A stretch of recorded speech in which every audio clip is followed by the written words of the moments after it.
Hey guys, what's going on? It's Ash here coming at you today in Clash Royale. I hope this video finds you all doing well on this lovely day. Today is a good day because after going on an epic losing streak on ladder last night, I recovered and got to top 400 global using this deck. Matter of fact, I also used this deck to compete and win in a grand challenge, going 12-2, so just narrowly after winning the legendary challenge last weekend. So I ended up getting 2 max epic cards over the last week or so, and it's the baby dragon and the golem. So now I actually have a deck that I can possibly actually contend and compete with at the top of ladder. Actually beat a lot of really good players using this deck, who these players are actually a lot better than I am. But I wanted to show you some of the ladder replays because that's what I have most recently in the good old battle log, and we'll talk about this deck. And you know, because of the butterfly effect, because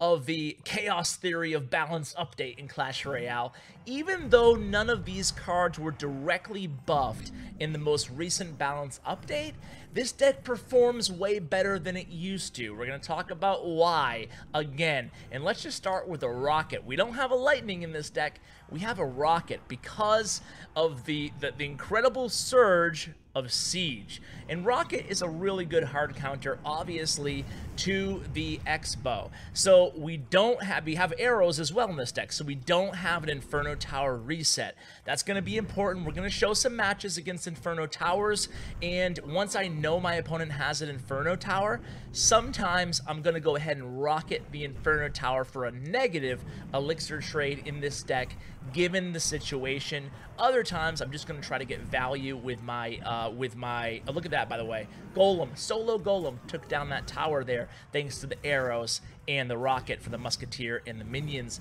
that were engaging onto my golem there. So with a heavy beatdown deck like this, when you can take a tower down early on, well, you're looking pretty good, especially before the double elixir time, when this deck becomes even stronger. So normally you're going to want to pump early on in these matches. You know, guys, you know this by now. I don't have to repeat it all to you guys, but you know, mainly focused on pumping early on, but sometimes I'll play the golem a little bit more aggressively. About 4 or so videos ago, I shared 3 Ice Wizard decks featuring a player named Maxim from Nova, and Maxim said that he thinks it's a very common mistake that some beatdown players, some golem players, don't play the golem enough. His golden rule in beatdown decks to me, to share to you guys, was, which I did in that video for those of you who watched it, thanks for watching, was if you don't play the golem, you're going to lose, all right? If you don't play the golem, you're going to lose. And I think that just applying that to my own gameplay, it might not be applicable to all of you guys. You know, maybe you guys do play the golem plenty, and maybe you're too aggressive. So, you know, take this as a grain of salt. But to me personally, I think I was too concerned with protecting my pumps early on and defending or mitigating some of the damage. I know you're supposed to allow yourself to take some damage, but for me, I think I was playing too defensively and just not enough golems. Even when I was playing offensively with decks like this, I wasn't using the golem a ton unless I had the positive, a huge positive elixir advantage, or unless it was already double elixir time. So I've made an adjustment to my playstyle. Now I'm willing to play a golem early, even if that means losing or taking a lot of damage to one of my towers. I think in this meta, that actually serves me very well. However, we are going to have to be aware and, you know, and adjust to Inferno Towers, all right? Because Inferno Towers, because beatdown is so prevalent right now, so are Inferno Towers. So this deck here has Inferno Tower and it has X-bow. We're going to go ahead and, like I said, use the rocket on the X-bow. Juan Pablo, shout out to Juan Pablo. At the end of this video, at the end of this replay, excuse me, it looks like I did a little BMing, but it wasn't a BM. I think I was laughing at myself or oopsing myself, but just want to throw that out there, guys. I've never BM'd in my Clash Royale career. I really haven't. And that's probably because I'm a YouTuber. I don't want people to hate me, but true. But the fact is a fact, though, right? A fact is a fact. So here we go. I pump up early on. Of course, I'm going to pump over Golem early on. I'll play Golem more often, but I'm not going to do things. I'm not going to be crazy. I don't want to spam the Golem. It's not a Golem cycle deck, okay? It is Elixir Pump. It's still your top priority early on. So I opt to pump there, and then I want to cycle to Golem. I'm actually, well, I want to play the Golem in front of the Elixir Pump here because I want to provide some sort of a meat shield for that Expo to target onto. Check this out. What happened there? I thought he was still in range. One shot onto the Golem, and then, oh man, I'm okay with taking a little bit of chip damage here though. I go ahead and I use my Mega Minion to take down that Expo, and certainly not the start we wanted here in this match. Even though my Golem died, guys, I'm still gonna play a Lumberjack, because I have a almost full health Baby Dragon, or, you know, at least over half health, and I thought maybe, just maybe, I could get to the tower. So we said we're gonna review the mistakes that I made in this episode, and that was one of them, right? I was too aggressive with the Lumberjack there. If there's an Inferno Tower and your opponent still has enough Elixir for, say, a Knight, well, it's not a good idea to keep, you know, to keep going with your push there. So I'm lucky that I was able to recover at this point in the match. So my opponent has the Expo. Oh, I delay that rocket just a little bit because I want to make sure I take out those archers as well and get a good value off of my rocket. That was a mistake on my opponent's part. So now I think I might have him. This time I want to cycle to my rocket so I can have it for the Inferno Tower here. Again, it's a negative Elixir trade, and because I know I have to do that, I'm okay with over or under defending in the left there. I only use the Mega Minion on the left because I know I need a lot of Elixir here to launch this rocket. A little bit late on that rocket, maybe a tad earlier, or maybe it was perfect. On second thought, at the time of the match, I thought it was a little late. On second thought, it might have been perfect there. So look at that. The Lumberjack is just so beautiful right now. The Lumberjack supplying that rage. I'm able to cycle back to another Lumberjack, and check it out, guys. I get the tower down. Finish the job, and he can't believe it. Wow, wow, wow, wow, wow. Well played, though, and I had the hard counter to his deck, so I should have won that match. In fact, I was able to overcome my own mistakes barely in the beginning there, you know, casting or dropping that extra Lumberjack for no reason in the beginning. Yeah, I made a few mistakes there, but anyway, it all worked out in the end. Beatdown decks perform even better now, again, because of the prevalence of Siege. There's a lot of Siege, there's a lot of Mortar, a lot of Expo. A beatdown deck like this could be the answer that you guys are looking for. Furthermore, I am going to be sharing a really interesting beatdown deck using a Dark Prince. Dark Prince in the beatdown deck, and it's from TMD Yao Yao. So stay tuned for that. That should be coming out in a couple days from now. I don't want to overload you guys with beatdown, but I do suspect it's going to be really good in the current meta, even better than it was before. Another thing I want to talk about in this deck is the fact that we have two really strong air units. We have the Mega Minion and we have the Baby Dragon. The reason that we have those two air units, two bulkier air units, is because we're seeing a lot of Miner cycle, and we're seeing a lot of mini P.E.K.K.A. decks, Ice Wizard decks. Ice Wizard, of course, we're playing against Gwen KC, another really good player here. Granted, I have the level advantage. He's only level 12, but he's a way better player than I am. So if I can beat him here, then hey, this deck must be good. Or he was just having an off moment. But either way, so shout out to Gwen, shout out to Octurus, and shout out to the other replay there. I forgot who it was against, my bad. Oh, Juan Pablo. So shout out to those, I think it was Juan Pablo. Sorry. But anyway, shout out to those guys. They're all really good players that I ran into on ladder here. So this time, he has just a cannon. Oh, I wanted to get back to the air units. Because the prevalence of mini P.E.K.K.A. and less Night Witch in the meta right now, less 3 Musketeer heal, I think having these air units as supporting units behind my Golem is actually a really good idea. I would even include bats over skeletons now in some decks because there's a lack of air targeting troops right now in the meta. As a matter of fact, I'm going to have Tag sharing his amazing Miner deck in tomorrow's video, and that deck only has 1 air targeting troop in it.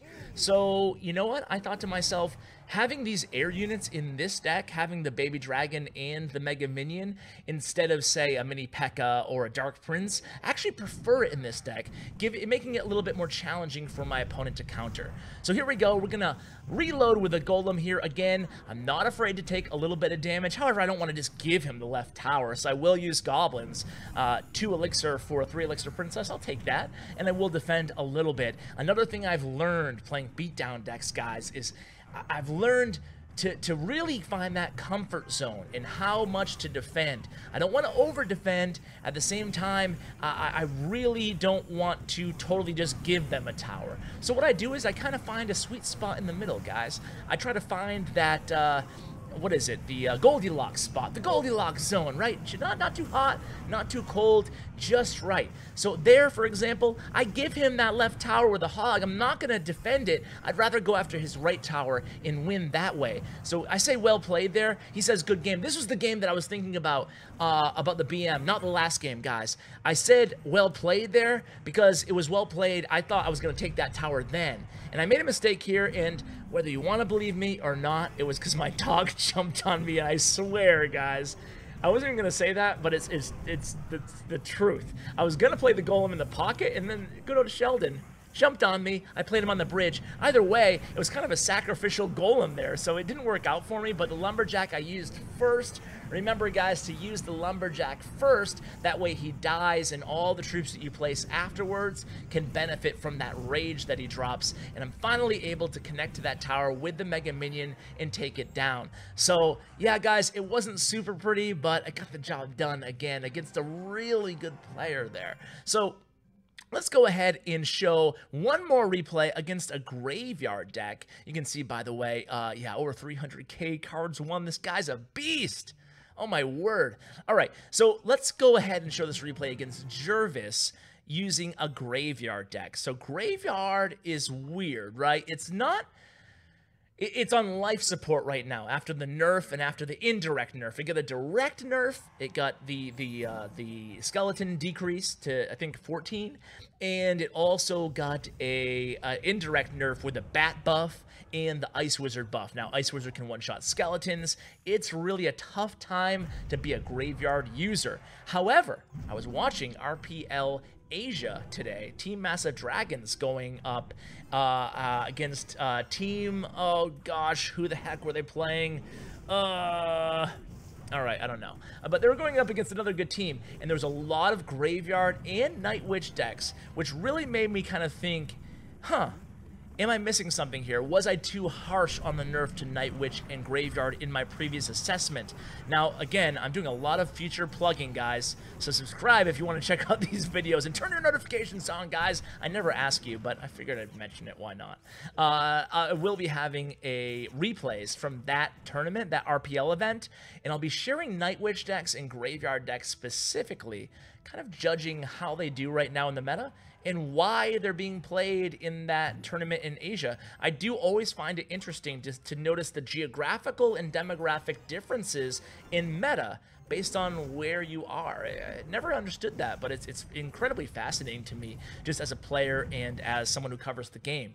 Anyway, here I make a mistake. Well, not a big mistake there. I probably should have put the pump in front of the king tower there, knowing he had fireball. Instead, I give him some good fireball and graveyard value there. However, I was still able to defend all right in that right lane. Moving into double elixir time, I know I have the advantage, but again, guys, I'm going up against another deck that has two pretty good golem counters in it.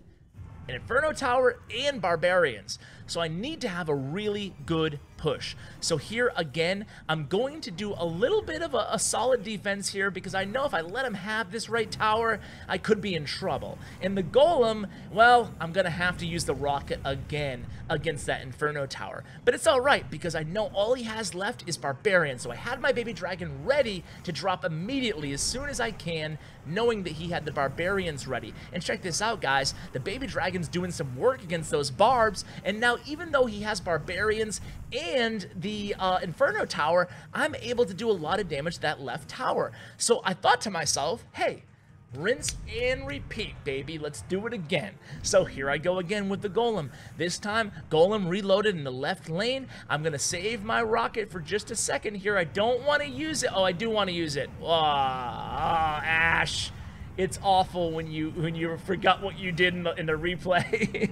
I used my rocket there for a reason against those archers, knowing that it was a bad trade, but knowing that I could just cycle back to one more rocket and take down that tower for the game. All I had to do was defend that graveyard with goblins, and this time I'll get it right. Rocket left tower. go. Boom. So there it is, guys. I hope you enjoyed this video. I've been getting a lot of requests. I love interviewing the pros. You guys know it's my favorite thing to do, but I've been getting a lot of requests to share decks that I'm playing on ladder. So I hope you guys enjoyed the content.